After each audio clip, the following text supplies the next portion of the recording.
Assalamualaikum warahmatullahi wabarakatuh, sahabat teknisi HP Banua. Salam sejahtera. Berjumpa kembali dengan saya dalam tutorial perbaikan handphone sederhana ala teknisi HP Banua. Nah, di kesempatan kali ini saya mau sedikit memberitahu ya kepada kawan-kawan dan sahabat teknisi HP Banua, jika Anda semua mengalami handphone terkena air hujan atau air laut ya khususnya, saya sarankan jangan direndam di beras ya, karena dari sebab itulah handphone kebanyakan mati total. Berbeda dengan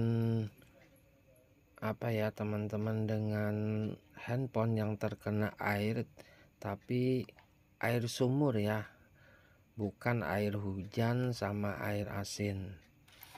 Jika air asin itu kebanyakan mati total ya, istilahnya kebanyakan kerusakannya, jadi dianggap ya mati total, karena kebanyakan kena air atau jatuh di air itu menyebabkan kerusakan pada LCD, belum lagi komponen yang lain. Jika melakukan perbaikan itu membutuhkan biaya yang cukup lumayan banyak. Nah, jadi begini ya teman-teman, jika mengalami kasus handphone Anda nyemplung di air asin ya, seperti kasus handphone di sini yang akan saya bongkar pada tipe Vivo Y12s. Ini handphonenya mati total ya. Nah, itu penyebabnya umum ya, kalau terkena air itu biasanya short di bagian konektor baterai. Di soket baterainya itu terjadi korosi biasanya, karena kebanyakan handphone itu dalam keadaan menyala atau keadaan hidup. Jadi otomatis terjadi short, lalu adanya korosi, terbakar ya bagian soketnya itu kebanyakan, dan itulah yang menyebabkan baterai handphone itu cepat drop total, biasanya seperti itu jika terkena air. Nah, ini di sini saya akan mencoba ya teman-teman, tidak bisa memastikan bahwa handphonenya ini akan menyala. Seperti yang tadi saya sampaikan ya sahabat teknisi HP Banua, jika terkena air atau sudah nyemplung di dalam air ya, itu biasanya untuk perbaikan membutuhkan biaya yang mahal. Saran saya mending beli handphone second seharga ganti LCD, baterai jika baterainya ganti ya. Karena kebanyakan jika kelamaan, apalagi seperti yang ini sudah direndam di beras ya. Karena tadi pas di awal mau bongkar itu saya temukan satu butir beras di soket chargernya. Oke kawan-kawan dan sahabat teknisi HP Banua, seperti biasa untuk cara bongkar handphone pada tipe Y12s, buka dulu bagian kaleng belakangnya. Setelah itu baru teman-teman bisa melepaskan baut-bautnya dan bisa melepaskan back covernya secara keseluruhan.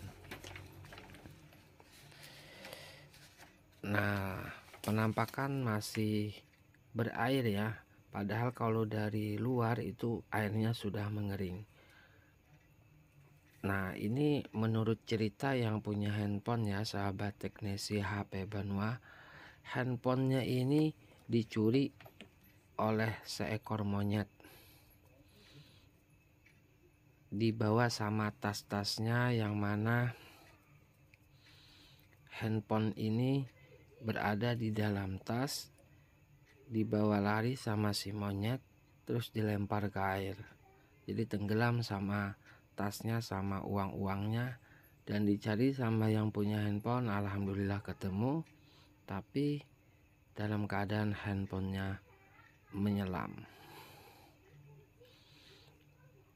Nah, di sini tahapannya. Yang awal dulu kita cek di bagian beberapa soket dari handphone ini.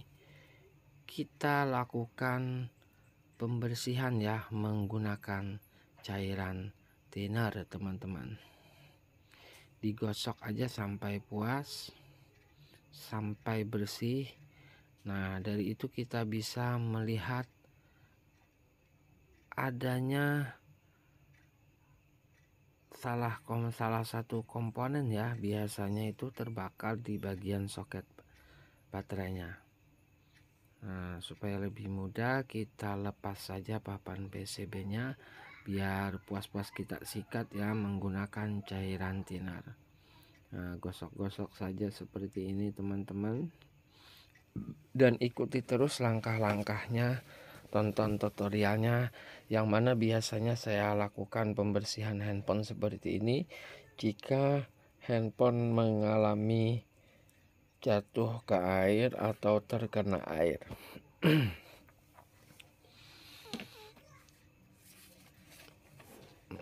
Nah, jangan lupa juga untuk melepaskan bagian soket kamera ya, sahabat teknisi HP Banua. Itu kita olesi dengan cairan thinner, kita bersihkan semua soket-soketnya,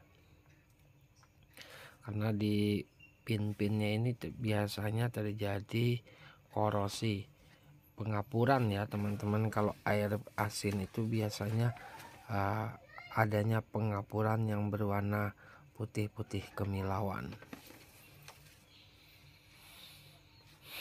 Wah, ini kita untung-untung rugi ya sebenarnya. Kalau rugi ya rugi capek bersihkan. Jika kita langsung nyalakan ya teman-teman, bahaya juga, karena jika masih adanya bekas air ya, khususnya air asin, jika kita nyalakan dalam keadaan adanya pengapuran tadi, bisa-bisa terjadi short. Jadi jangan dinyalakan sebelum kita bersihkan dulu di semua komponen handphonenya. Oke, di sini kita akan lakukan pembersihan dulu, baik di soket dari chargernya atau ya keseluruhan kita bersihkan ya teman-teman.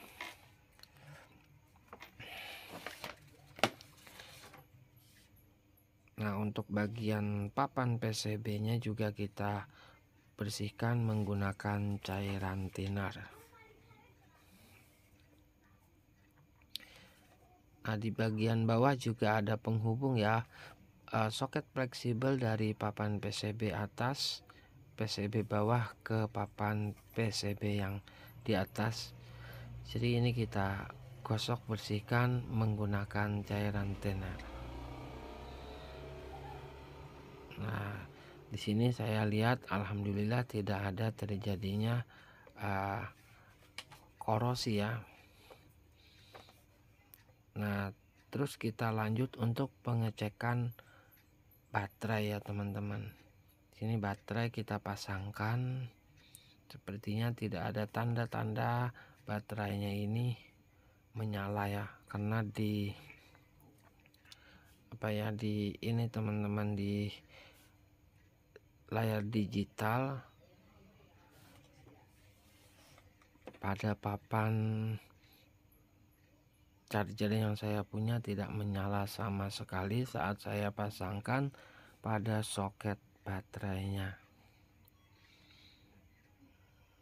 Nah, teman-teman bisa lihat di sini ya, masih belum ada tanda-tanda kehidupan. Kita akan coba cas kurang lebih semau Anda. Mau 2 hari dicas boleh, mau 1 jam, 5 menit, Yang penting sudah ada konsumsi baterai. Mau dicas yang 2 tahun juga boleh ya teman-teman, jika tidak ada kerjaan lain. Nah, sambil kita menunggu pengisian baterainya, kita bersihkan dulu ya.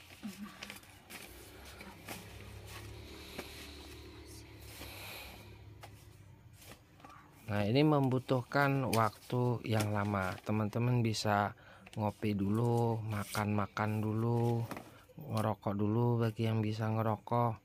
Karena untuk pengecasan manual itu membutuhkan waktu yang agak lama sedikit.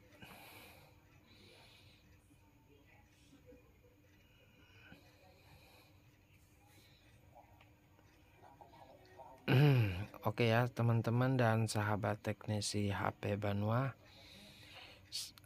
saya nunggunya sampai mau ngantuk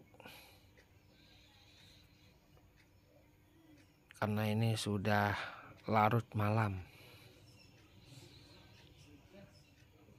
Semua orang sudah pada tidur, yang bangun tinggal hantu-hantu saja yang mulai berkeliaran teman-teman.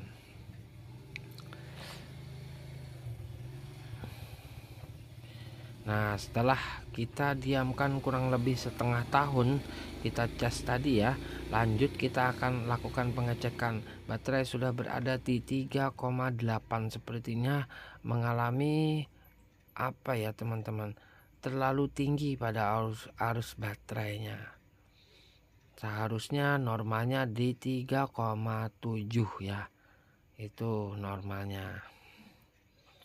Wah, ini alamat ya teman-teman, alamat tidak bisa ini ya, bisa dikatakan jong ya, karena saya tidak punya untuk baterai penggantinya untuk melakukan pengetesan atau penggantian pada baterainya. Jadi ini mungkin saya lanjutkan saja nanti dengan mengganti baterai yang baru, karena baterai yang ini saya rasa sudah jebol ya, untuk tegangannya sudah terlalu tinggi dan usianya juga, handphonenya sudah cukup lama mungkin dipakai sama yang punya. Nah, ini saat saya lakukan pengecasan tidak ada tanda-tanda kehidupan, hanya getar saja, tapi ya masih bisa dipastikan handphonenya belum mati sepenuhnya ya, belum total amat.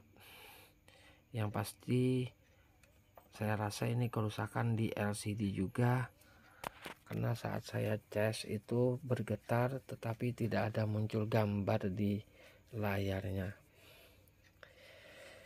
Oke sahabat teknisi HP Banua, mohon maaf sekali untuk pertemuan kita kali ini. Saya nyatakan jong ya, tidak berhasil bukan berarti tidak bisa diperbaiki ya. Bisa dikatakan tidak bisa diperbaiki karena untuk biaya perbaikan cukup mahal. Nanti saya konfirmasi dulu sama yang punya handphone dengan biaya yang sekian, apakah dia mau atau tidak ya. Jadi kita kalau mau servis handphone jangan langsung dikerjakan tanpa persetujuan dari yang punya handphone dulu. Nah, mohon maaf ya untuk servisnya tidak sampai menyala ya, tidak sampai hidup kembali, hanya getar saja saat lakukan pengecasan. LCD-nya saya rasa juga mengalami kerusakan. Saran saya kepada yang punya nanti, biar beli handphone second saja, di tempat saya juga ready, baik yang baru atau yang setengah pakai. Baiklah sahabat teknisi HP Banua, jika ada kesalahan kata dalam ocehan-ocehan saya mohon maaf sekali.